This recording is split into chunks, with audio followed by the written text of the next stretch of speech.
Hello, Good everyone. afternoon or good morning. I guess it's still morning. Hello.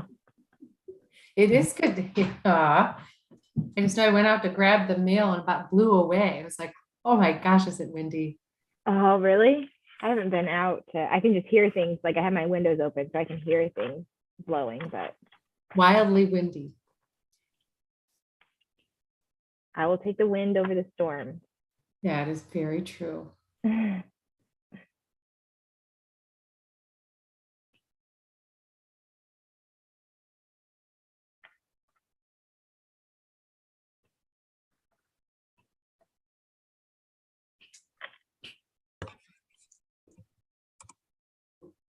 And Brenda, I'm hoping we'll have a quorum.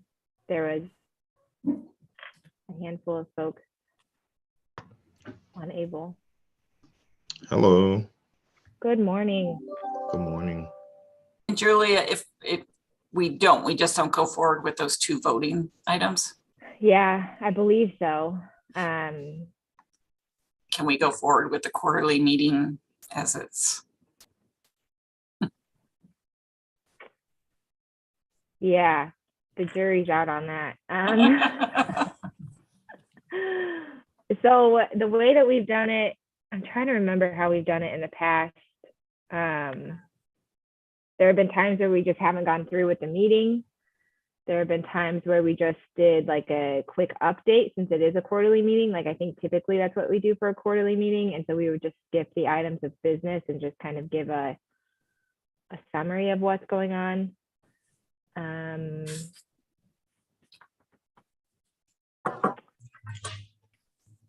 So let's hope that we get a quorum, but so far we have two.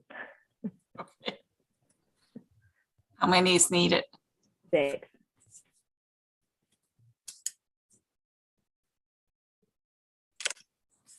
But if we can get the judge, that counts as 2.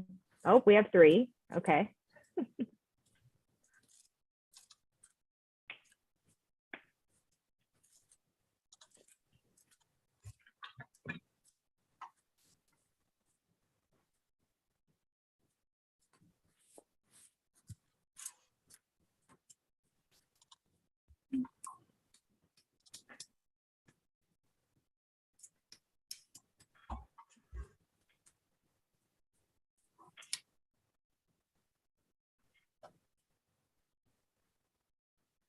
Good morning, everyone. We're just waiting to see if we get a quorum from our board of directors before we get started.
So I just asked Rochelle, I think Judge Park is at the meeting, the other meeting she had to go to. Okay. Debbie was supposed to be here from the state's attorney's office. And then if we could get, I saw LaTanya joined us, we're at 4. Julia, you can see my name and my phone number. I'm having technical difficulties. So if I can count for 2, I don't know if that's against the rules, but there's 2 of me. We would love to count you as 2, Eric, but I thank you for clarifying though. I assumed that was you, but I appreciate the confirmation.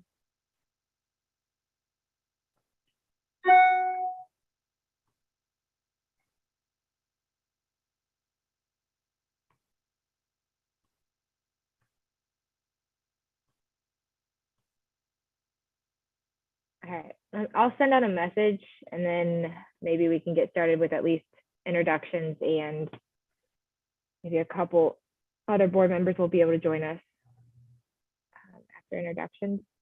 What do you think, Brenda?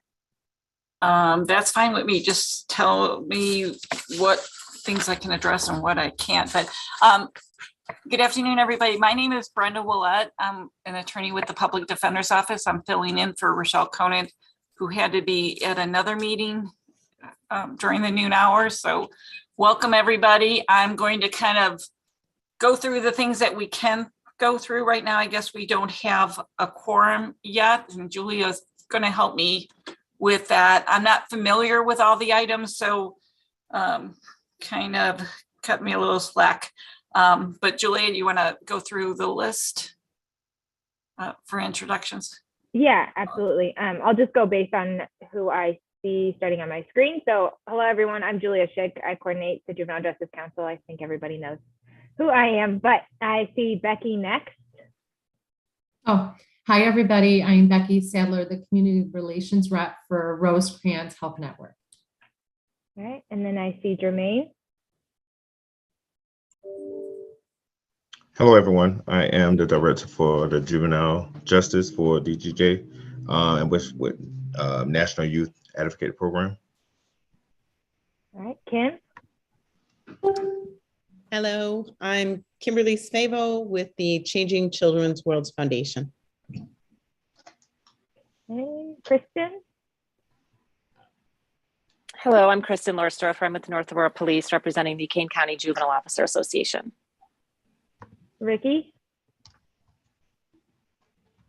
Ricky Rogers, Executive Director for the African American Man of Unity, and also WIA Adult Mentoring Program provider. Is it Andrea? Hello, my name's Andrea Vargas. I am representing Greater Family Health. Maureen. Hi, I'm Maureen Gessick with Business and Career Services in the Youth Services Division, helping young adults get meaningful internships and on a career path. Thank you. Thank you. Miona. Hello, my name is Marna. I work for Aunt Martha's for CCDYS. I'm for Kane and Kendall. I'm a crisis clinician. Erin. Hi, I'm Erin. I work for Family Service Association. I help supervise the Mental Health Juvenile Justice Program and the 590 Crisis Program. Sorry, I'm multitasking. Heidi.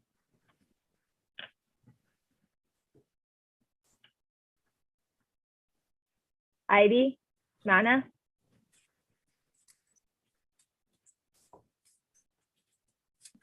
Okay, let's move to Suzanne. Program Manager with the Kane County Office of Community Reinvestment, the Workforce Development Division. All right. Eric. Eric Majewski with St. Charles Police. I represent the Kane County Chiefs of Police Association. All right, we have 2 Robins. So Robin Barraza first. Hi, Robin Barraza from School District U46. I am the coordinator of culture and climate for the district. And Robin Pelfrey. I'm Robin Pelfrey from the Family Violence Coordinating Council.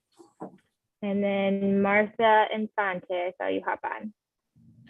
Good morning. My name is Marta Infante. I'm with East Aurora School District 131, and I'm the project manager for CVAC. Thank you. Okay, Brenda. Okay, so Julia, what can we proceed with? Can we have one presenter here? Should we start with that? Yep, we have Becky here, so Becky can do her presentation if she's ready to go. Yep. You're muted. There we go. Hi, everybody. Yeah, I just wanted to update everybody on Rosecrance's services. We have some exciting news, but first, introductions again. I know I've only been able to attend a meeting once in person with this darn pandemic. But my name is Becky Sadler, and I'll put my information in the chat. I work Kane DuPage in Kendall County. I've been with Rosecrance just for August, but I've been relations for, 13 years. So I know this area really well, and I actually live in King County, so it's very convenient. Rosecrance, just a refresh on services, and then I'll make an announcement. We have residential in Rockford for adults and adolescents age 12 to 18. Our adult program, they're about 15 minutes apart. So I'll encourage anybody, if you ever want to come to, or please let me know. There's nothing like seeing and meeting our staff that's working with the clients. Our adult program is broken out into specific units. And the one to really highlight, I don't know what you guys see out in the field, but we have the most amazing first responder program called the Florian program. That's run and it was developed by Dan DeGrice, who is a firefighter in Chicago, battalion chief, and then the EAP. And he is with us full-time running that program. It's just really an amazing program with anybody that's a first responder or uniformed personnel. And then it's opened up somewhat to healthcare. And then the other units are specialized for female only, older adults, opiate specific. So even though we are a large residential, once an individual admits with us, it's broken down really into specialty segments to make sure the individual is getting the right care that they need. Our adolescent program, I don't know, hopefully some of you have been to see our Griffith William campus. It's for 12 to 18-year-olds. We work with insurance and Medicaid. We have a couple units there, but there's primary mental health residential. And that historically has only been with private payers for insurance because Medicaid did not cover it. We recently got a contract, which is so needed and so exciting, that we can take Medicaid kids for primary mental health residential. It's not a direct referral through Rosecrance. It is an application that's got to be done through the state, and then the state refers it to Rosecrance. So if you're ever in need of that information, please let me know. They've been working so hard on this and it's so needed. So we have primary mental health residential and then primary substance residential for kids. And then what is in the works with us also right now, they're hoping to have up and running by the beginning of the school year. But we all know how that goes. There's a lot of internal work that has to be done, but we're looking to increase and have a program for longer term residential for mental health. So like a 12 to 18 month program, which is also so desperately needed for the kids. I don't have any more information on that, but I'm sure once that's completed and tasked, I'll be able to pass that on. And then crazy excited to announce, it's not in Kane, but it's pretty darn close. We are opening up services in Warrenville. It is about 2 to 3 minutes off of I-88. So again, me living in Geneva, my longest drive is to get to 88 to get there. So it takes me about 24 minutes door to door. And it is over on Davis Parkway, so right off Winfield Road and 88. And we'll have evening IOP services for 12 to 18-year-olds. So it's so needed, and it will be Medicaid and insurance. And then we'll have an adult IOP. So just really excited to have services closer, especially for the kids, and programming in the evening so they can still stay in school and have that structure. I'll put all my information in the chat. So if you ever need anything, please feel free to call me directly. We're a big system. We now have 60 locations throughout Illinois, Wisconsin, and Iowa, and continuing to really work on our outpatient footprint. Another piece to highlight, which, I forget about, which is we just have so many services, especially for kids, but we have a recovery home called the Marlowe House. which is right on our adolescent campus in Rosecrans. It is a sober living house for 17 to 19-year-olds. There's really nothing else like that around, especially for kids. It's hard to find. It's too bad we can't get it to go down a little bit younger. I'll send something out too. I'll put the link in chat. We just did a really awesome webinar series that's still going on. It's called Teens in a Time That Changed Everything. And it's a series put on really about teens and mental health and trauma and resilience. So I don't know if you guys get our emails or not. I know we send a lot, but I guess too much information is better than not enough. And yeah, that's it. We're just so, Warrenville. It's April 21st from 3 to 6. And I'll put the address on. We're having our open house. So it's a great time to come in and meet. You guys might know Matt Quinn, who was the rep in this area for the last 5 years. So Matt's overseeing all these new openings of our outpatient, but more importantly, you'll be able to meet our adolescent counselor and adult counselor will be on hand. So any questions? No, I just want to thank you, Ms. Sadler. That was very informative, and especially about the new Warrenville placement. Yeah. That's great. Julia, we're going to have to skip approval of the minutes, or can we do that? No, we'll have to wait until we have a quorum. So I have two board of directors members who say that they can hop on, but it's pending court. So we are in in the waiting for court. So, I don't know if that's what 5 minutes in court language equates to. If that's like 5 minutes in football, we might be here a while. So it's true. No. Yeah, they said they'd be here in a couple of minutes. So I don't know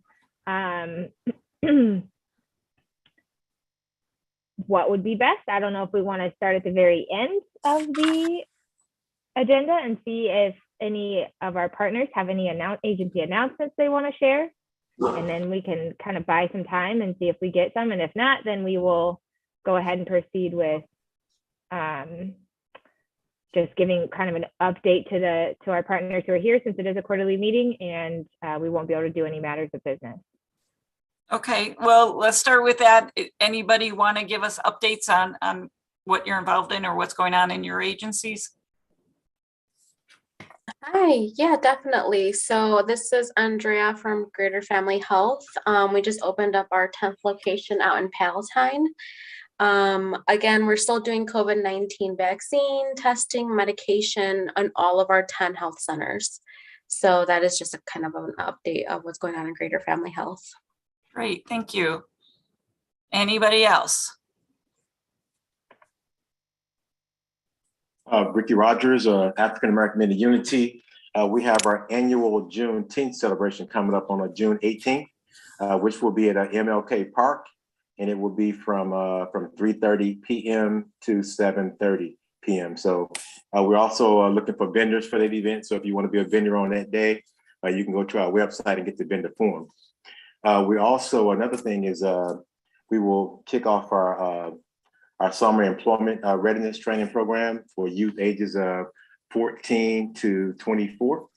And so we give them opportunity to work and learn work-related skills, employability skills, so they can start getting prepared for the workforce for in the future.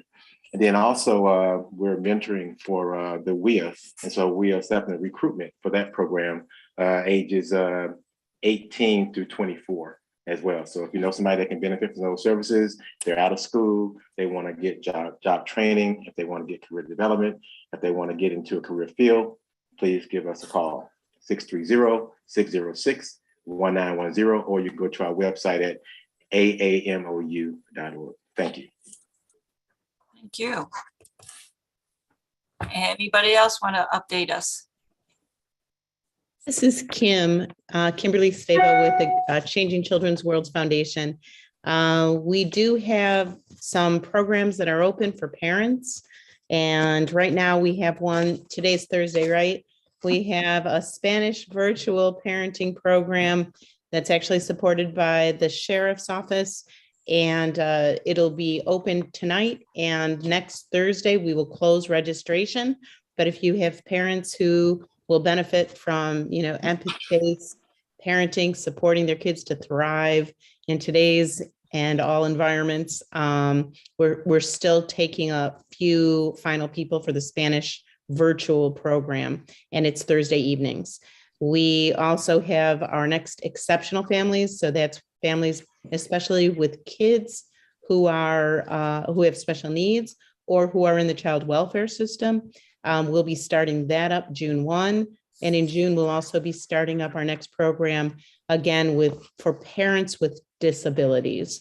We have a small grant from Northwestern University, and we're working with parents with disabilities for the first time in this past year.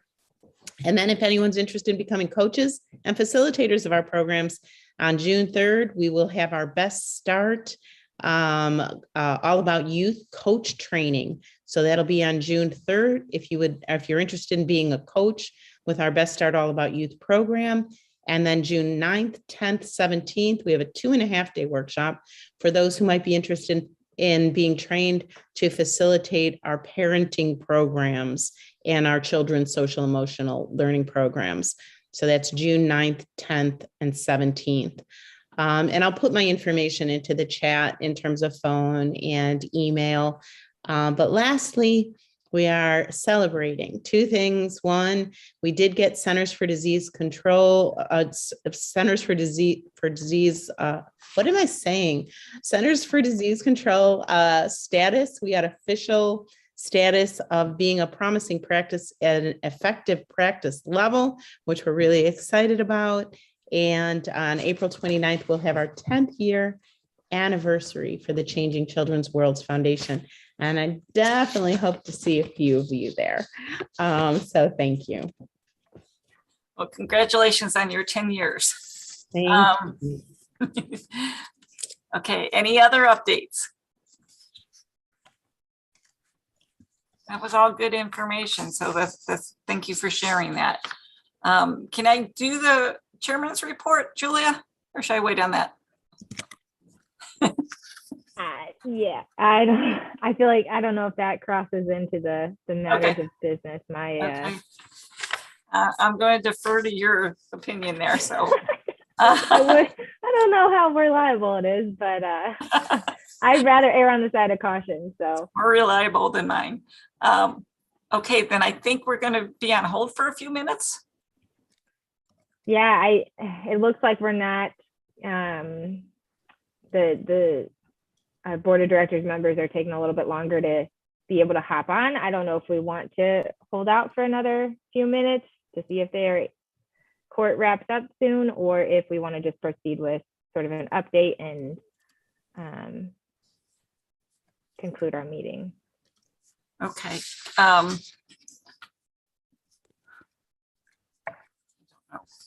Julia, I'm going to again defer to you.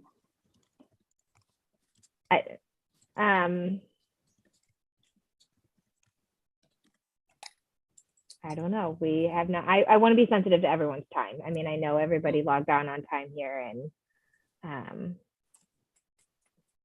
any of the other board of directors members feel strongly one way or the other.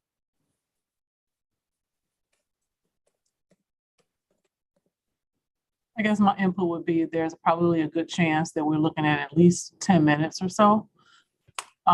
Typically, this meeting or our board meetings tend to start at 12, and a lot of times we're not even able to start at 12, waiting on the court personnel from juvenile. So that means you've got people waiting at least probably another 10 minutes is probably your best guess. Ultimately, what to give the chairman's report and do what voting actions do we have today? We have a vote on printing the family court guides and a vote on the expungement package.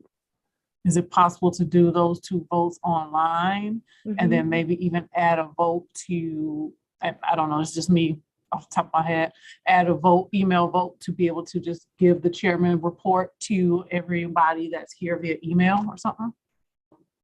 Yeah, we could reach out and see. Oh, we have another, hold on. Us figuring this out, we may buy us some time here because we have Dee joining us from the regional office. So if we can just get Mike or Lark, then, or even Debbie, then we would have our quorum.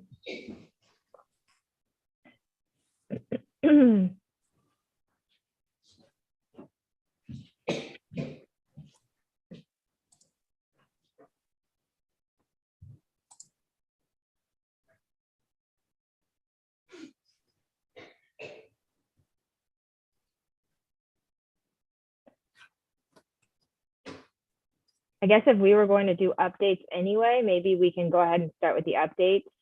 I hate being ineffective with time, everyone. So I hate like sitting here looking at each other.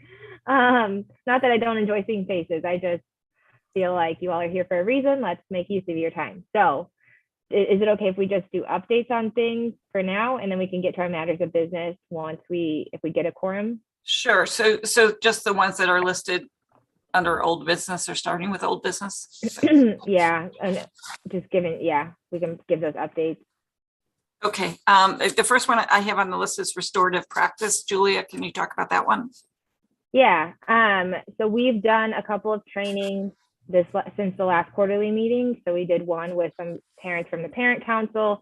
There's 2 parent councils in King County, one in Aurora, one in Eldon. So we had a few of those members who participated in the 2-day restorative practices training, and they are going to use the training amongst sort of their circles to help support in the community, but also they are really active in advocating with their school districts and with the administration at their school districts to try and support the implementation within the schools as well. So we're excited to see, sorry, I'm admitting people into the meeting, but so we're excited to see that they are that momentum is building. And then we also did one with Family Service Association just a couple of weeks ago, did a 2-day training. We have another 1-day condensed training coming up.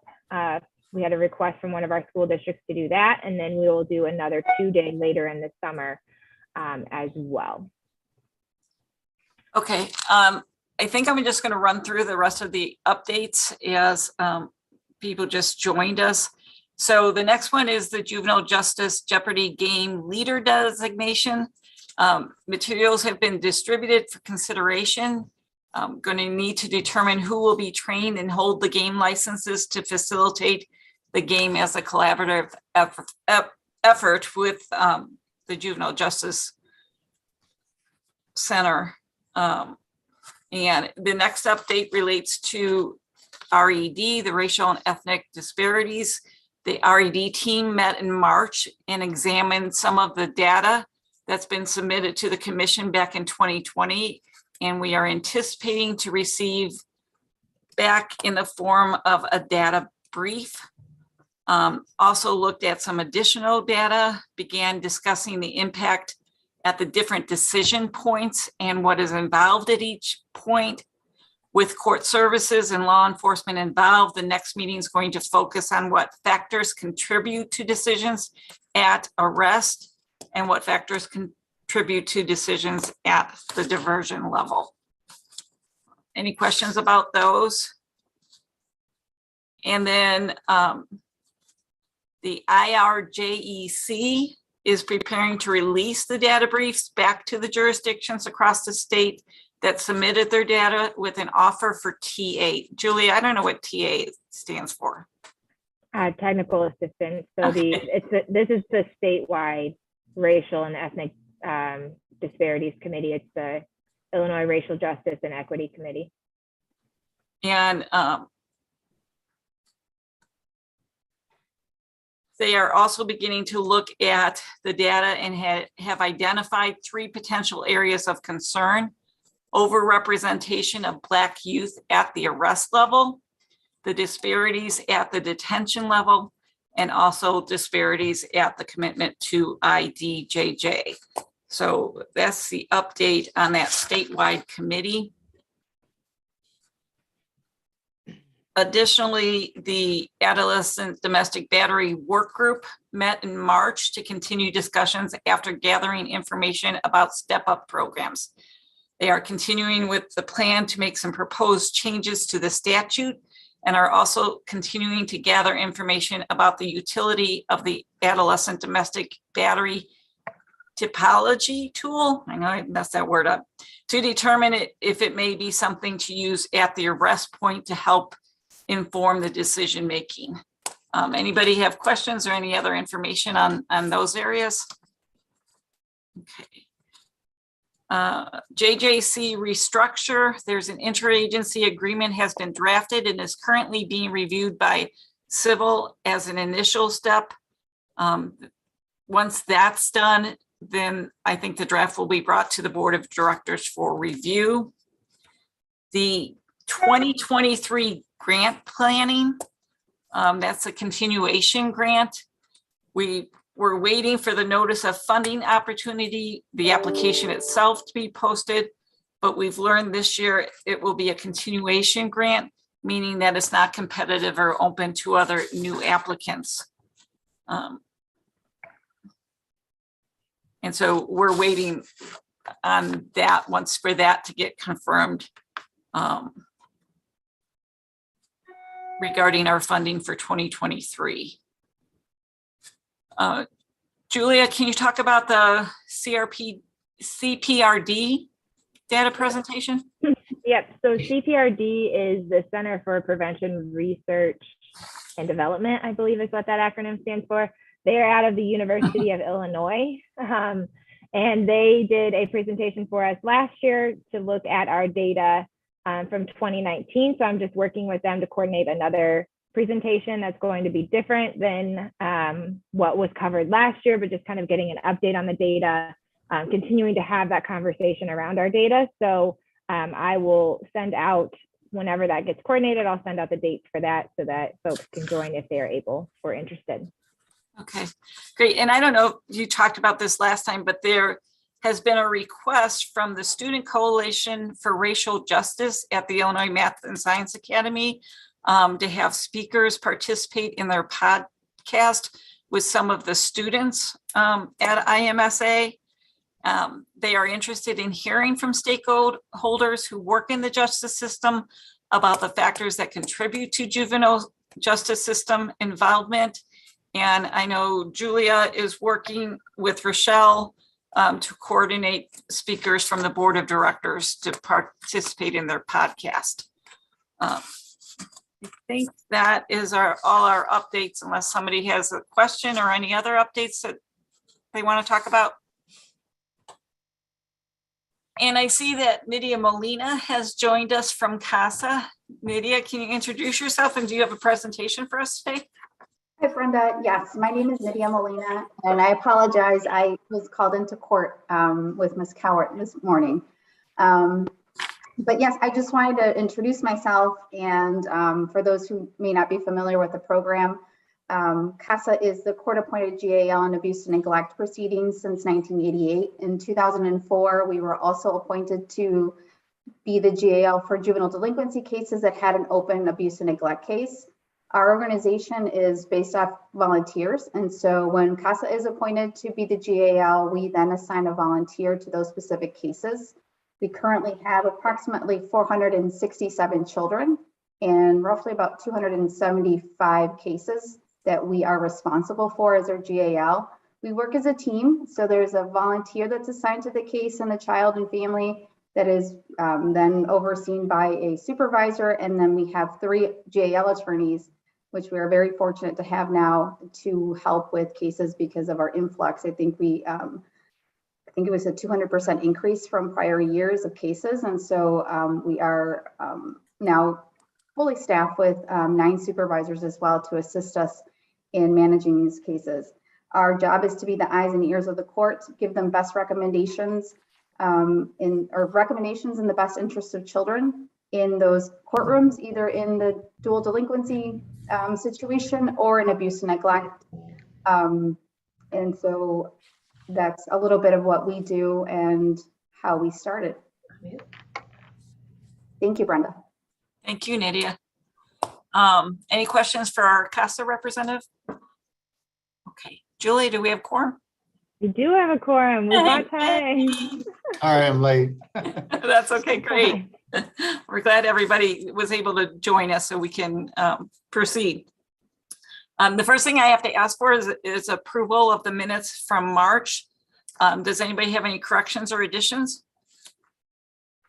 Okay, hearing none, the minutes will be approved as presented. I will give the chairman's report, the financial report. The March expenditures were $3,817.91. This was for the personnel and wake up call workshop. Year to date, the amount is $17,979.47. And then we have a couple items on the agenda to vote on. The first is approving the distribution of the expungement packet in both English and Spanish. Is there a motion to discuss? I'll make a motion. Thank you. Is there a second? I'll second. Thank you. The expungement packet was updated to reflect changes with the statute and incorporate standardized forms. It has been sent to the circuit clerk and was reviewed by Judge Parga. Once approved, the packet was translated to Spanish. This is a final vote to approve the distribution of the updated packet via the JJC website and the partners of the JJC. Are there any questions or on the proposal? Hearing none, all in favor? Aye. Aye. Aye. All opposed? Okay, the vote passes to approve. The second matter up for vote is, does the Board of Directors approve printing the family court guides at a total cost of $1,077.84? Can I have a motion to discuss? I'll motion. Thank you. Second? Second. The family court guides have been translated. A price quote was distributed to have these printed in both English and Spanish, 1,000 English copies and 500 Spanish copies. Are there any questions? All those in favor? I have a quick question. Aye. Can we do equal amounts of English and Spanish? We have a lot of Spanish speaking families over at the JJC. Julia, does that change the vote today then? Yeah, we'll have to change that'll change the amount. So I'll have to get a new quote and send it out to the board. Okay. What if we did 750 and 750? Would that keep the price the same? No. Yes, you could do that. Or is it possible to move on this one just so we have some and then just do a separate to do the other 500 in Spanish? So we're not waiting to have the English and Spanish, but we will ultimately get the number requested for the Spanish forms. That's also possible too. I like Latanya's idea. Okay, if everybody's in agreement with that, are there any other questions about it? Thank you, Judge Parga. All those in favor? Aye. Aye. Aye. Aye. Aye. All opposed? Okay, the vote passes to approve that until we get a different one. And then I think we are moving on to new business. Julia, can you talk about the site visit report? Yeah, so the board of directors was invited to participate in our site visit back in January, I think, January or February. And so they submitted a report with some recommendations after we participated in that site visit. It was sent to the board of directors. I don't know if there's any comments or reflections or if anyone's had time to review it. But really, they're just some additional recommendations for improvement, you know, looking at our data. I don't have it pulled up in front of me to say exactly what some of the other recommendations were, but they were talking about some learning communities, which came up in our site visit as well. So just some considerations for us as a council to look at. Anybody have any questions about that information? And Julia, can you talk about the next one, which is the DEI workshop? So a diversity, equity, and inclusion workshop. So this has been a something that's been discussed among the board of directors to do. We have funding set aside to do some sort of cultural competency, cultural humility training, diversity. That would include a diversity and equity and inclusion training of some sort. So I connected with Tracy Ellis, who is local in the community and is one of the known sort of experts on this topic. And so she put together a proposal that was submitted also to the board of directors for review. There's no timeline quite yet as far as when she would do this. She's proposing a 3-part series of 2-hour trainings. We could consider offering continuing education credits for various professions. And we could also talk about, whether or not we want to do it virtually or in person. It's just the initial proposal. If we like the idea, then we can kind of fine tune the details. As far as audience goes, it would really just be anyone who's working with youth and families in the community. So it would, of course, be open to our all of our partners on the council. And any questions about that? The next 2 items, there was 2 email votes sent out. One was on the sharing data plan, and that report was distributed. My understanding that LaTanya and Julia met with Winnebago County to answer questions about getting started as a new JJC. The other email vote that went out was on the YWCA grant support letter. And it's my understanding that report was distributed. Does anybody have any questions about either of those 2 items? The legislative update, that report has been distributed. And I know some new people joined us. Does anybody want to share any other updates or anything that needs discussing here? Julia, have I missed anything on our agenda for today? I don't think so. I think now that we have more board members, if we can we circle back since we have time? I am needing some direction on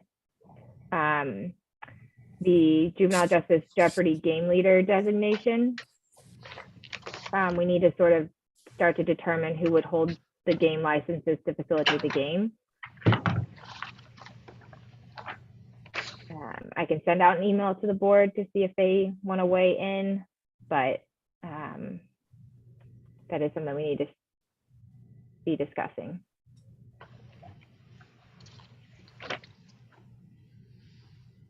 I might have missed some of this discussion, but are we looking for community providers to be the holder of the game to do those presentations? Are you looking for the agencies that's represented on the board? Has there been discussion at all about that?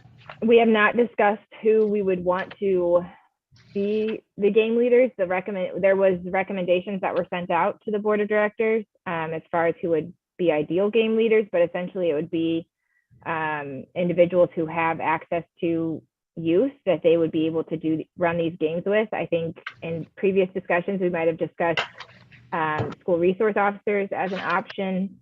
I know there were some officers that attended the Policing the Teen Brain training back in December that may be interested in having one of these licenses. So we have not designated or kind of preferred one way or the other. I think it's more so just the responsibility of running the games who would be able to commit to that. Kristen, I know we haven't met in a very long time. Is this something maybe to discuss with the JOA? Yeah, we could definitely do that. Okay. So do you want me to send you an email, Kristen, and to send out to the JOA, or are you all meeting? Yeah, if you could send me an email. We're still trying to work on how to get our meetings back up and stuff. So that would be Okay. helpful, and then I can distribute that via email. Okay. Okay, anybody else have any other items that needs to be discussed or brought up today? The next quarterly JJC meeting, the date hasn't been determined yet. We're gonna wait until the 2023 grant is secured. The next Board of Directors meeting will be scheduled for May 12th at 12 p.m. Again, it will be by Zoom. And unless I hear any other topics of discussion, is there a motion to adjourn? I'll make the motion. Is there a second? Second. Okay, then at 12:15, this meeting is adjourned. Want to thank everybody for coming and all of those who had to come running in from court, but thanks for being here. Thank you. Thank you. Thank you, Julia. Thank you.